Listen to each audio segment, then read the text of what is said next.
स्वागत है बच्चों, एक बार फिर से आपका इतिहास कक्षा 12 की क्लास में। और हमारा जो चैप्टर चल रहा था, सेकंड चैप्टर क्लास 12 इतिहास का, स्वर्णिम भारतीय इतिहास के स्वर्णिम पृष्ठ। और उसमें जो हम अब तक देख चुके हैं मौर्य साम्राज्य के अंतर्गत अभी तक हमने पढ़ा है चंद्रगुप्त मौर्य, फिर बिंदुसार, और उसके बाद हमने देखा था अशोक के बारे में। और आज जो हमारा जो चैप्टर है वो संबंधित है अशोक के धम्म से, अशोक का धम्म। वीडियो शुरू करने से पहले आप सबसे रिक्वेस्ट है कि आप एक बार मेरे चैनल को लाइक, शेयर और सब्सक्राइब ज़रूर करें। तो ठीक है, चलिए हम शुरू करते हैं आज का चैप्टर अशोक का धम्म। अशोक का धम्म के अंतर्गत इसके जो सिद्धांत हैं धम्म के, उन सिद्धांतों में सबसे पहला तो आता है सहिष्णुता, इसके बाद अहिंसा, फिर आडंबरहीनता। धर्म में किसी भी प्रकार का आडंबर नहीं होना चाहिए, और आडंबर जैसे दिखावे के लिए धर्मानुष्ठान करना, ठीक है, प्राणियों की, पशु पक्षियों की बलि चढ़ाना, इन सब से संबंधित है। इसके बाद एक सिद्धांत आता है इसका लोक कल्याण, ठीक है ना। लोक कल्याण यानी कि जनता की भलाई के लिए, आम जनता की भलाई के लिए, प्रजा के कल्याण के लिए कार्य करना। और पांचवा आता है इसमें श्रेष्ठ पवित्र नैतिकता, यानी कि मनुष्य नैतिकता के जो आचरण, नैतिकता का जो आचरण है, नैतिकता के जो नियम हैं ना, पवित्र नियम, सदाचार, सत्यवादिता, इनका वो पालन करे। ठीक है, अब सबसे पहले हम धम्म का अभिप्राय देखते हैं, जो पुस्तक में रखा है वो भी देखते हैं, और अशोक ने स्वयं धम्म के बारे में क्या कहा है वो भी हम देखेंगे। तो अशोक के धम्म के बारे में जो इसका जो अभिप्राय है,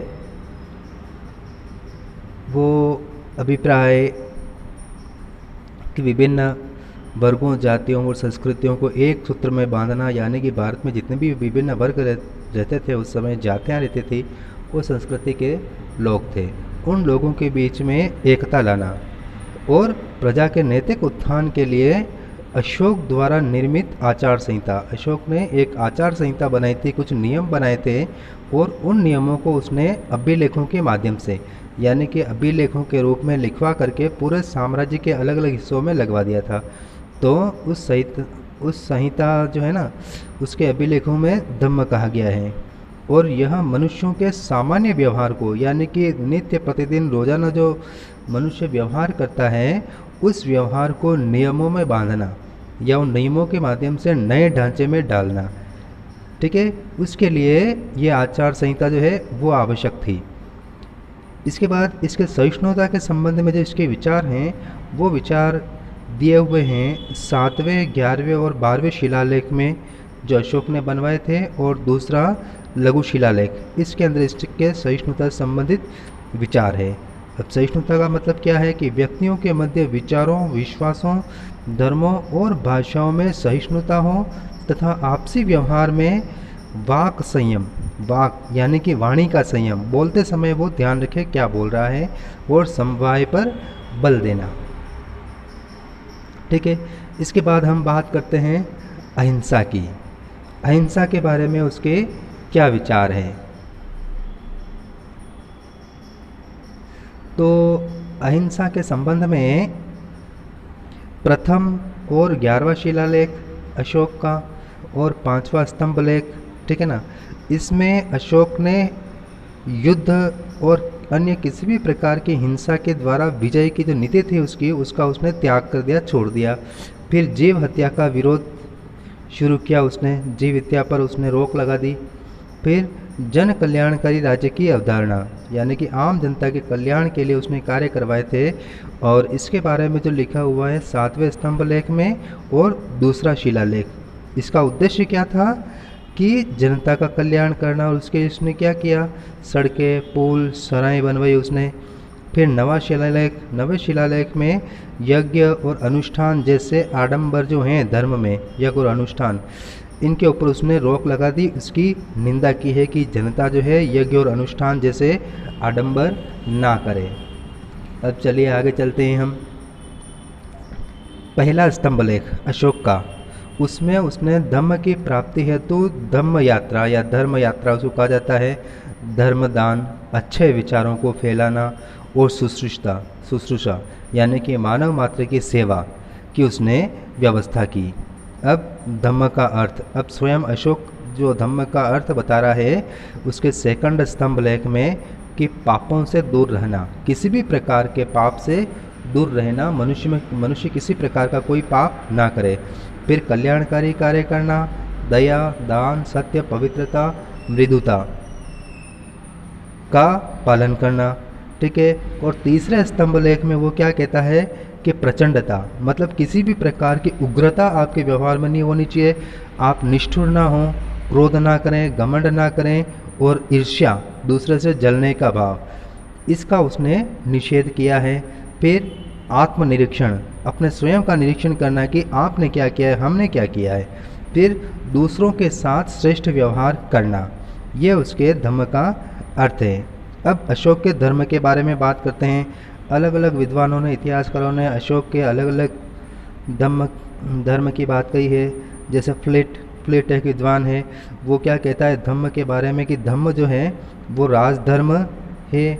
फिर राधा कुमुद मुखर्जी कहते हैं सार्वभौम धर्म, यानी कि संपूर्ण मानव जाति का धर्म, उसके सिद्धांतों को इसमें शामिल किया अशोक ने धम्म में। भंडारकर इसको उपासक बौद्ध धर्म की संज्ञा देते हैं, लेकिन व्यक्तिगत रूप से पर्सनली जो है वो बौद्ध धर्म का अनुयायी है, क्योंकि कलिंग युद्ध के बाद में उसने बौद्ध धर्म स्वीकार कर लिया था। फिर एक जगह आता है तृतीय बौद्ध संगीति। संगीति का मतलब होता है सम्मेलन। बौद्ध धर्म के विद्वानों को, संतों को, साधुओं को बुला करके, भिक्षुओं को बुला करके उसने मीटिंग रखवाई थी और उसमें कुछ निर्णय लिए गए, है ना, और उनको ग्रंथों में लिखा गया। जो विचार विमर्श हुआ, जो अच्छे विचार निकल के सामने आए धर्म के बारे में, उनको ग्रंथों का रूप दिया गया।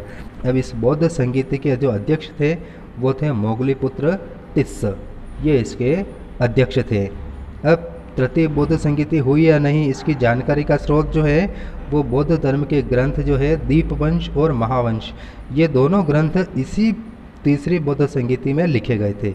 और इसका उद्देश्य क्या था संगीति का? बौद्ध संघ में एकता और अनुशासन की स्थापना। यानी कि जिस समय ये हुई थी बौद्ध संगीति, उससे 300 साल पहले बौद्ध धर्म अस्तित्व में आया था। और इन 200-300 सालों में क्या हुआ कि भिक्षुओं में बहुत ही अनैतिकता, भ्रष्ट आचरण करने लग गए थे वो, है ना, अय्याश किस्म के होने लग गए थे, यानी कि धर्म के मार्ग से भटक गए थे। तो ऐसे इसीलिए जो है बौद्ध संघ में एक तो एकता कायम करना और सबको अनुशासन में रखना, भिक्षुओं को, और जो ग्रस्त जीवन जीने वाले हैं बौद्ध हैं उनको अनुशासन में रखना। अब धम्म नीति का क्रियान्वयन उसने लागू कैसे किया? तो सबसे पहली बात जो है उसने युद्ध का त्याग कर दिया। उसने स्वयं उसके बाद कलिंग के युद्ध के बाद उसने कोई युद्ध नहीं लड़ा, ठीक है। फिर जन आवश्यकता की पूर्ति के लिए उसने बहुत सारे कार्य करवाए, जिन चीज़ों की जनता को ज़रूरत होती है, जैसे सड़कें, पुल, यातायात, है ना, पानी के लिए जलाशय, ये सभी चीज़ें। फिर तत्काल न्याय के लिए, लोगों को, जनता को न्याय प्राप्त हो, इसके लिए उसने क्या किया? अधिकारियों की नियुक्ति की, ठीक है। इसके बाद आते हैं सार्वजनिक कल्याण पर।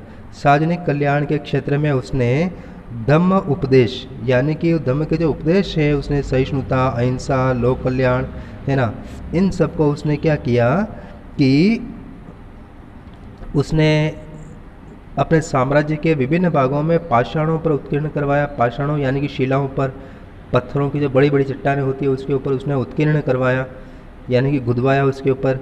फिर नागरिक आचार संहिता और दंड संहिता, है ना, उसमें अहिंसा का क्रियान्वयन, नागरिक और दंड संहिता बनाई सबके लिए। फिर अहिंसा का क्रियान्वयन के लिए उसने प्रयास किए। हिंसा और पशु बलि पर उसने पूरी तरह से रोक लगा दी पूरे देश में। फिर विदेशों में धम्म के सिद्धांतों का प्रचार करने के लिए उसने आयोग बनाए, उसने विभाग बनाए, ठीक है। और यह लोगों को, कमेटियों को, समितियों को विदेशों में भेजता था, जहाँ पर जो धम्म के जो सिद्धांत हैं इसके, उन सिद्धांतों का वो प्रचार करते थे। और विदेशों के जो राजा महाराजा थे उस समय, उनको प्रेरित करते थे कि वो इस तरह से अपना शासन संचालित करें। तो इसके लिए उसने महामात्रों की नियुक्ति की। अब धम्म नीति का मूल्यांकन करते हैं कि धम्म के जो मूल सिद्धांत जो है इसने जो बताए अशोक ने, सहिष्णुता, अहिंसा, लोक कल्याण, ये सभी जो है भारतीय संस्कृति के मूल तत्व हैं। अशोक के बाद क्या हुआ कि उसके जितने भी उत्तराधिकारी हुए, यानी कि अशोक के बाद जितने भी राजा बने, वो सभी क्या है कि दुर्बल थे, कमज़ोर थे, अपने अधिकारियों पर, अपने राज्य पर उनका नियंत्रण नहीं था। तो परिणाम स्वरूप क्या हुआ कि बौद्ध ये जो मौर्य साम्राज्य है वो धीरे धीरे ख़त्म हो गया। फिर अशोक के बाद साम्राज्य के आंतरिक संघर्ष, यानी कि साम्राज्य के जो विभिन्न राज्य थे, उसके जितने भी सेनापति थे, सामंत थे, है ना, उनमें संघर्ष होने लगे, लड़ाई होने लग गई, लड़ाई झगड़े। फिर अशोक के राज्य के अंतर्गत जितने भी राजा थे जो उसकी अधीनता स्वीकार करते थे, वो भी क्या है कि अब वापस स्वतंत्र होने के लिए संघर्ष कर रहे थे। इसकी वजह से क्या हुआ, पूरे साम्राज्य में अशांति फैल गई और नौकरशाही स्वच्छंद हो गई, क्योंकि उनके ऊपर किसी प्रकार का नियंत्रण नहीं रहा, अधिकारियों और अफसरों के ऊपर।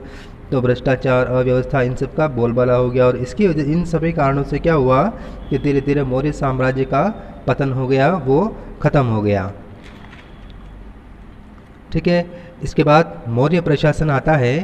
तो मौर्य प्रशासन के बारे में जो है हम नेक्स्ट वीडियो में देखेंगे। धन्यवाद।